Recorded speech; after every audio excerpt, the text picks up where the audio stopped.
Ladies and gentlemen, we will now begin the conversation on the Business for Inclusive Growth platform. And Ms. Martine Durand, as Chief Statistician of the OECD, will moderate this session. So please welcome her and the speakers who are up on stage with a big round of applause. Big round of applause. Absolutely. Okay, well, welcome everyone at this lunch hour. So you're very brave to join us for this conversation, which is a nice follow-up from the sessions we actually had this morning already, and one of the parallel sessions that already talked about the business contribution to well-being.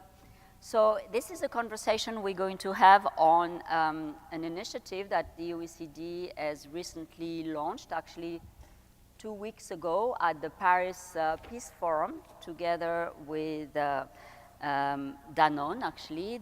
Emmanuel Faber, who is the CEO of Danone, was present, and in partnership as well with Business for Social Responsibility. And we thought it was very interesting to continue the conversation in the context of this forum. So before I enter into the conversation with our two speakers, whom I'm going to introduce when I start discussing with them, I'd like to, if possible, I don't know if the PowerPoint is being uploaded, to just have a few slides and informations on what this platform, the OECD Business for Inclusive Growth platform is about. I can see it on the screen there, but I don't know if, do I have to? It's not, it's okay? No, it's not. Can you see it on the big screen? Yes. All right. Okay, so very good. So just to, the background to, this is not, anyway. The background to the platform, I don't think that's the correct presentation, by the way, but it's okay. The background to the platform is really starting from the point of view that there have been increasing inequalities, as we've heard many times during the course of the forum, in OECD countries, but more generally, that to some extent the top 1% of the income distribution actually benefited more from growth than the other part of the population in the distribution. And, but that is also, this is also another trend that we have not perhaps discussed a lot, but has been featuring the economies in the OECD, has been this sort of slow productivity growth. There are many explanations that have been advanced for productivity growth, but that led us to think in terms of how you can both improve the well-being of people, in particular by reducing inequalities, but at the same time, before you actually distribute the benefits of growth, you have to ensure that you have high productivity growth, and the gains from productivity can then be distributed. Hence this inclusive growth initiative. So the idea behind the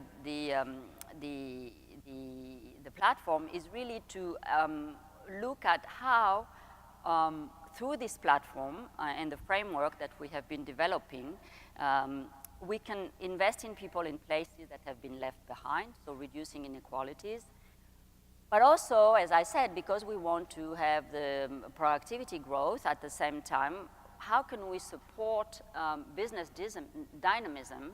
Governments can support business dynamism.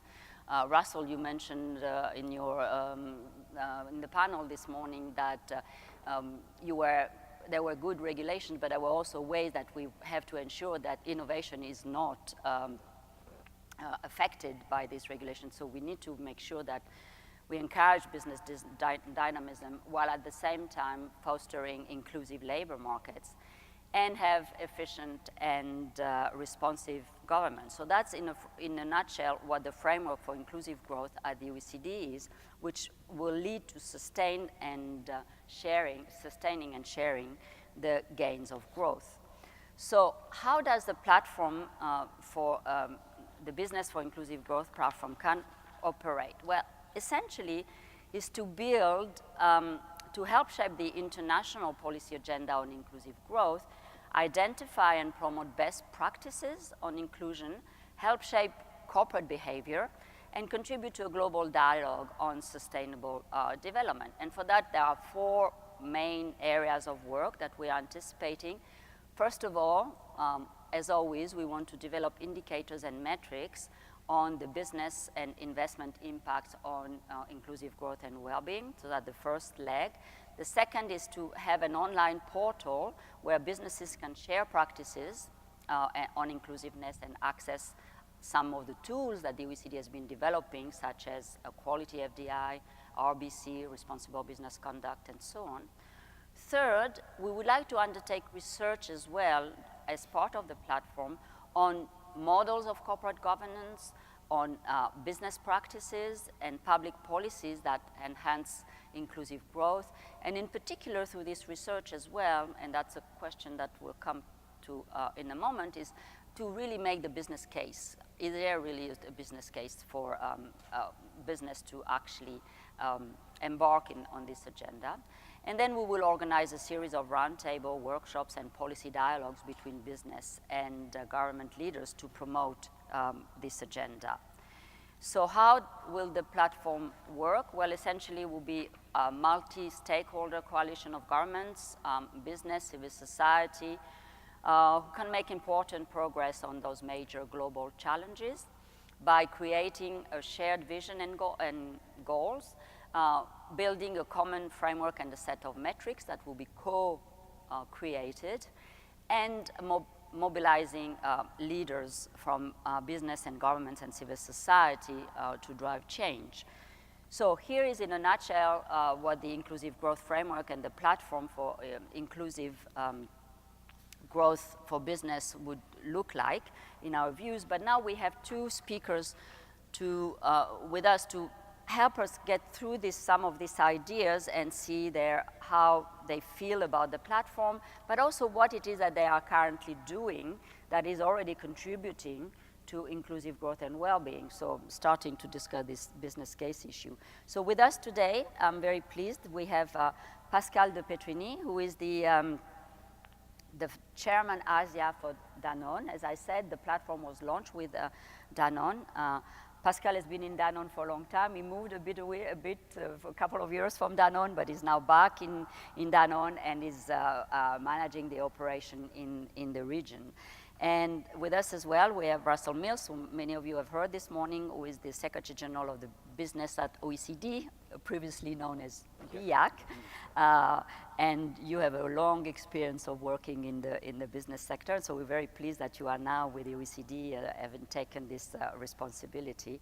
And you had already contacts with the OECD because you were the chair of the BIAC Environment and Energy Committee, working with the OECD. So let me start with you, Pascal, because as I said, this is a platform that we are creating to engage this dialogue between business and governments, essentially, with the OECD facilitating this dialogue. But before we get into what you would get and why you are interested in this platform, perhaps you can tell us how this issue of well-being, sustainable development, inclusive growth, whatever we name it, has become has become the DNA in Danone. We've heard Emmanuel Faber explaining to us many times, but I think here from the Asian perspective as well, it would be interesting to hear from you. Why do you feel as a company, as a major international company, this is an agenda that resonates with your operations? Thank you, Martine. Thanks a lot also for inviting me to participate to this forum. This is a great opportunity for me, and I enjoyed very much the session this morning, and I'm sure I will continue to enjoy all the sessions. Inclusive growth is kind of essential for business. I think you could look at it from several perspectives. The first, I think, is as you started with this study about rising inequality and the impact on economic growth. This is obvious that impact on economic growth could lead immediately to consumer purchasing power for a consumer good company, which is an issue if you want to grow. But more and more what we see is that there is let's say more and more mistrust. Professor Sachs alluded to that this morning, or even social activism against companies in that context. So, you know, this is bad for business, and therefore you have to do something. The second point is clearly that we see more and more stakeholders asking companies to take action, or even to lead in some cases. Who are they? I mean, consumers, government, more and more. We also see a lot of civil society representatives, and ultimately even investors now are looking at companies and are asking us to take action regarding inclusive growth. And the last point, although not everybody is yet convinced, we were talking about that just before the panel, but at Danone at least we believe that there is a business case. I mean, inclusive growth is good for business. We see that happening more and more, especially when we see more and more people making choices. I mean, we call that choosing the world you want to live in. When you choose a product, when you choose a brand, you have documented their practices when it comes to social and environmental impact, and you make choices on that basis. So, I mean, as opposed to that, there is a positive or a negative choice, and that's very important for us. So that's the way we look at it. The second point, I think, is that Danone has been, for many, many, many years, more than 40 years actually, trying to embed inclusive growth practices in his business model. The co-founder of Danone, Antoine Riboud, back in 1972, he made the headlines, because he said something like, growth should no longer be an end in itself. It should serve quality of life. This was a bold statement at that time and totally in line with what we are talking about here.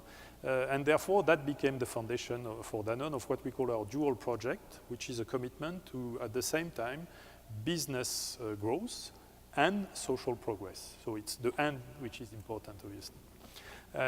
So that led us to multiple initiatives, which I will probably describe later. But let me highlight why we are very happy to join this business for inclusive growth initiative, which the main reason is we have realized that along the years that we need to work more closely with governments. And there is very limited, actually, effort that has been put historically in trying to connect the business initiatives when it comes to inclusive growth and the government policies. And we believe strongly that if we can connect these two, we will identify synergies. We will identify ways to manage road blockers. We will probably improve the way government set the right framework or send market signals that are going to encourage more companies to include social equality and inclusive growth in their practices. So I think it's very important. We are very happy to be part of this initiative, and obviously OECD is probably the ideal partner in such a case because of somebody this morning said credibility, influence, but also expertise, and ultimately the fact that everything is evidence-based, which for business is important, but it's important for all of us. Well, thank you very much. I'll turn to Russell now, because obviously for Danone, you just said, Pascal, that this was, the business case had been made a long time ago already, when Antoine Riboud was actually leading the company. But we've heard also from other parts of business that was not that obvious. And some businesses have actually entered into this agenda by more doing kind of their main business is business as usual, where you are essentially interested in providing value to your shareholders and not to a wider range of stakeholders, and then taking into consideration how you can actually provide some positive things to the community, but more through, I would say, creating foundations, philanthropies, and so on, but not putting it at the heart of their business operations. So how would how do you see that? Because you have a much broader business perspective from the business world. Is it something that you see as a trend that is becoming really integrated into corporate business practices, or is it still companies seeing that as an aside of their main business practices? I'd like to hear your views on that. The business case, has it been really made? I probably need to start again with a small confession. When I went to my first policy type conference, a big UN climate conference, I actually didn't understand anything anyone was saying. And a friend of mine, good friend of mine, translated it to me, and he said, basically, you're here as a non-stake actor. You're making a non-speech so that they can tick the non-box.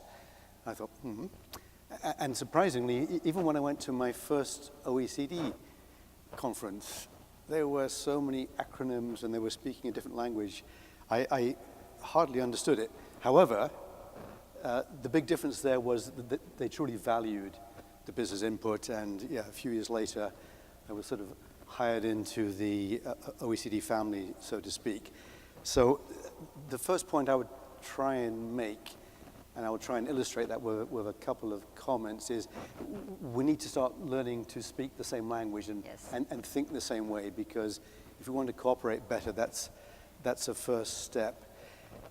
Why would it be important to us, and why could it become core? I think there are a couple of reasons. I mean, first of all, if you translate inclusivity into something everyone understands, it's sort of better jobs for more people. That means the market is bigger, people have more money to buy your product. So it's a classic win-win. So at the high level, there's a very general, very solid business case.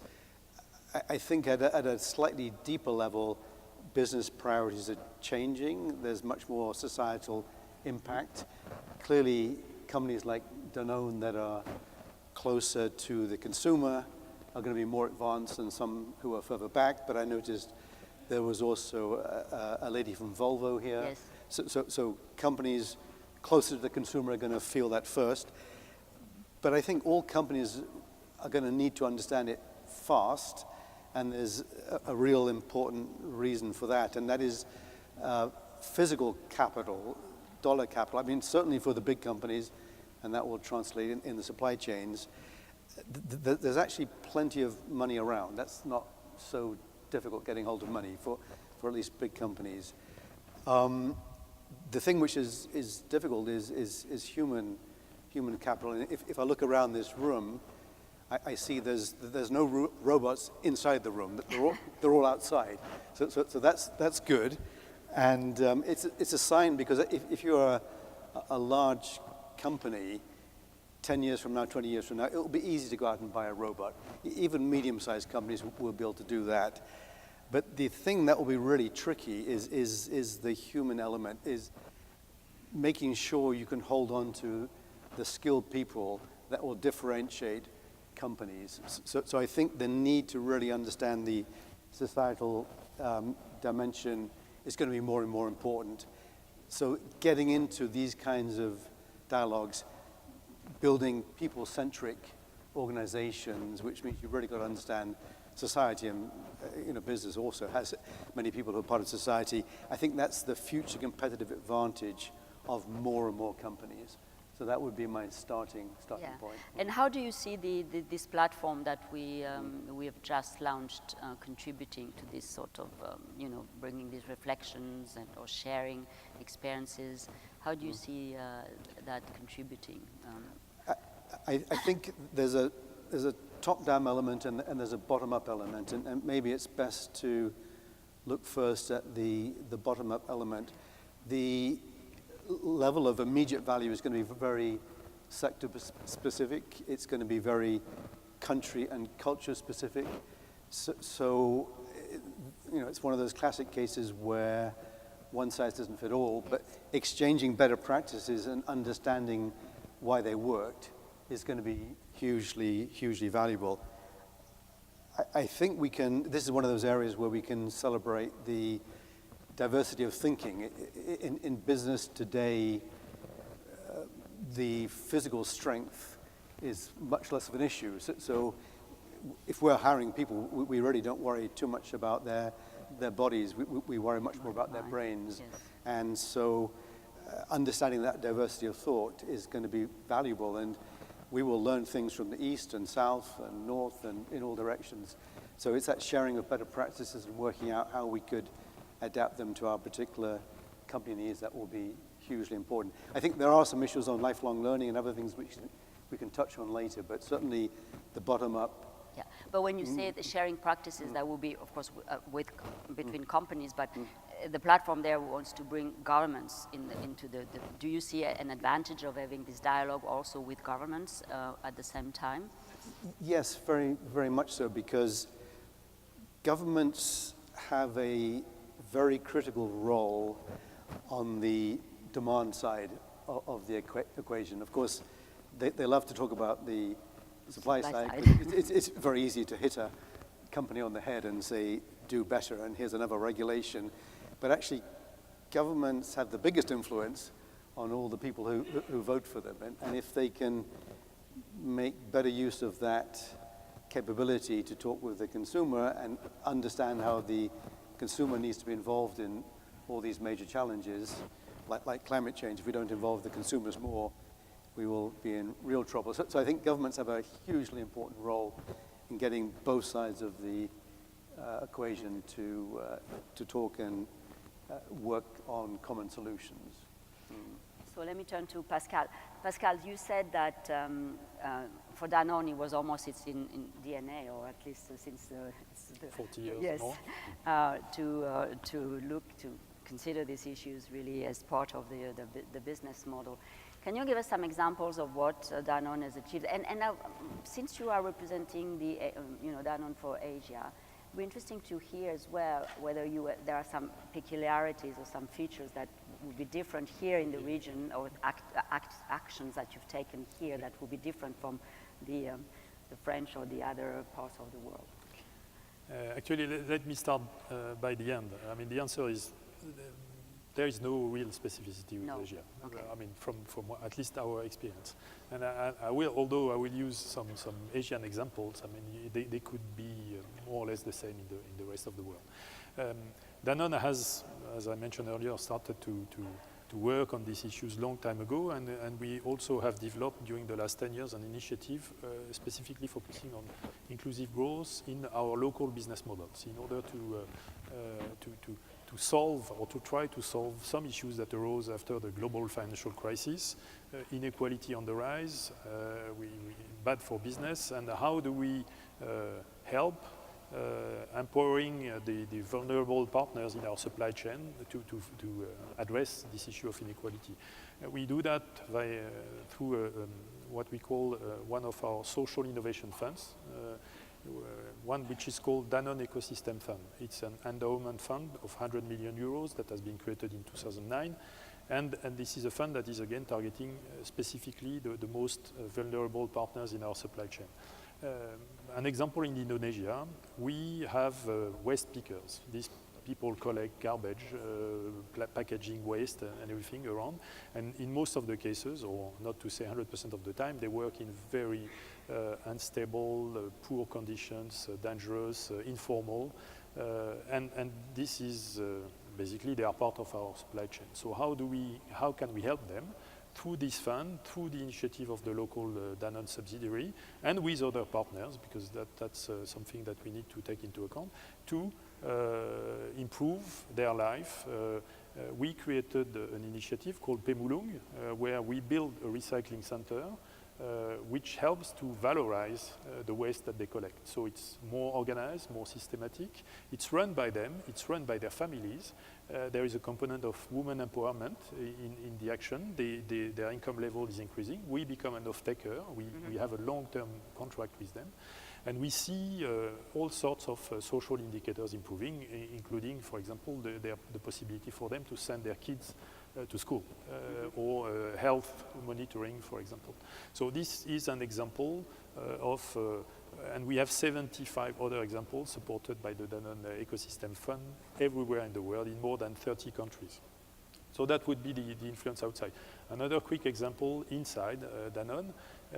A few years ago, we decided to roll out an initiative called Dan Cares, which is a health protection program for 100,000 Danoners. We call our employees the Danoners, on fundamental or risky items like hospitalization or maternity or outpatient, in a way that would be high quality, accessible, so not too far away from where they live, and with a reasonable out-of-pocket. So that's something that we decided to do for the employees of Danone.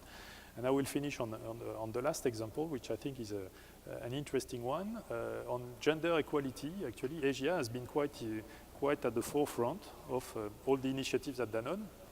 A few years ago, some employees in Indonesia wanted to launch an empowerment and mentoring program for women in the organization. So they did it, and they saw an opportunity with the He4She program of the UN Women as an opportunity to make it global. And actually they advocated within the organization to get there, and as a result, Danone has now a global partnership with UN Women on this program. So initiated in Indonesia, became global and rolled out throughout the entire organization. And I could have more examples, but yes. I think I'm going to stop here. I know we are pressed by time, unfortunately, because I see there that we have only 3 we started later, so perhaps we can yes. I would like to ask you, Russell, because this is an agenda that we hear from Danone, we've heard from a number of other companies, usually big companies. Do you think that this is something that can be of interest also, or where we should involve more the small and medium-sized enterprises into this agenda? And do you think that have you had thoughts about how, because many of these, especially when you are, apart from the small companies which have really social objectives, that their main business, for their main business. Other companies may be more stretched out in terms of what type of consideration they have to take on board. But how can we involve some are very interested as well, and perhaps the platform will be a place as well where we could integrate the more the specificities of the SMEs or different concerns that they may have. Very, very good point. And I think the smallest companies, indeed even some of the medium companies, they often don't have the kind of manpower to come to events like this. However, I think via some of the big companies, and I'm sure Danone could support this, through our global supply chains, yes. We can probably do quite a lot of good. And I think an area, and this touches on the government-business interaction where we can really deliver something very tangible, is in the whole area of the future of work and lifelong learning and the kinds of things we need to do and accelerate to make that point. I'll just give one specific example. I joined the Global Apprenticeship Network, and at my first board meeting, because I'm very new to all this, I hadn't quite realized that this whole issue of lifelong learning, it differed so much by country to country. And so in some countries, it was much more geared to reskilling older workers or certain groups that had been missed out. And I think a government-business interaction, probably using fairly large companies, but also looking at their supply chains, would be the kind of way you can have a very pragmatic approach, deliver something tangible, because all these companies are desperately short of finding the skilled people. Right. So there's this huge gap, and I think the kind of work we're doing, the kind of work you do at the OECD, could be very, very powerful in delivering on that need, which is a big need today, but it'll be an even bigger need tomorrow. Yes. Great. Is that something that you do through the supply chain? Absolutely. Working with suppliers? Yes. With small suppliers throughout? We work with all kinds of suppliers, from the smallest to the biggest. I mean, most of the projects on the Danone Ecosystem Fund are addressing, for example, smallholder farmers who supply milk on a daily basis to Danone. And in emerging countries, they are very, very small. We are talking about households with 2-3 people producing.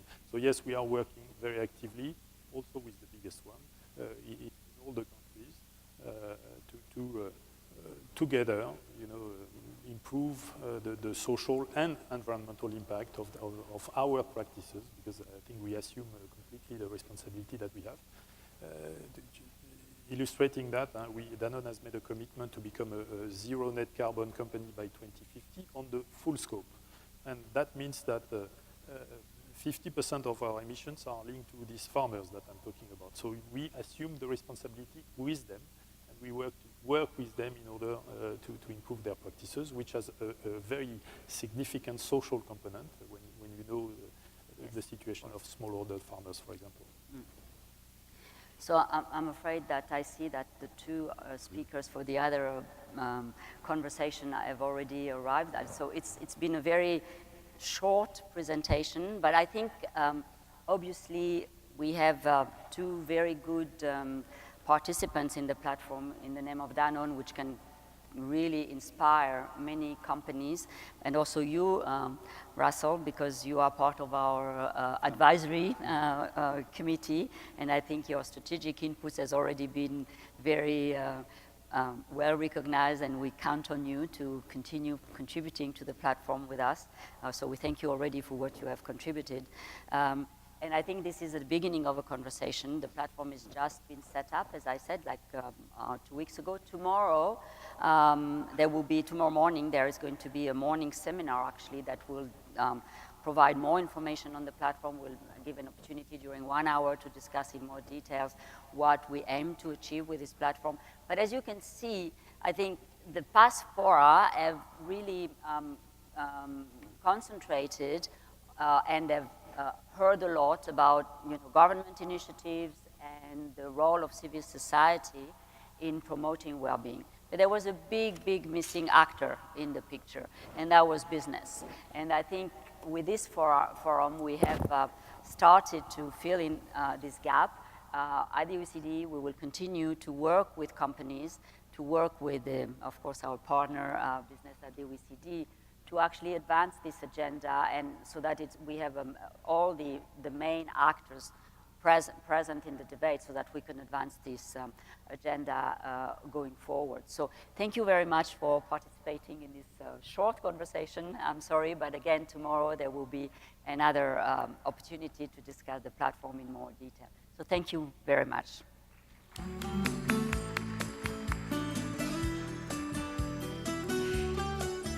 Thank you to the moderator and the two speakers, and excuse us for not giving you enough time, but as our moderator mentioned, there will be some more time tomorrow morning and another opportunity.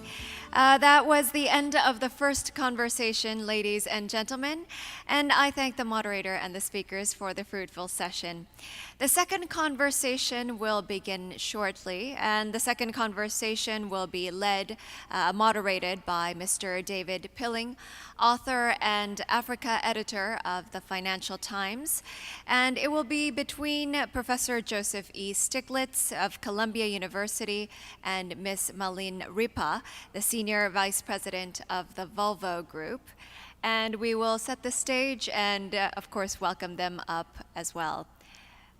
Just as soon as we have the set prepared, we'll welcome them up. Just give us a little bit of your patience. Thank you very much.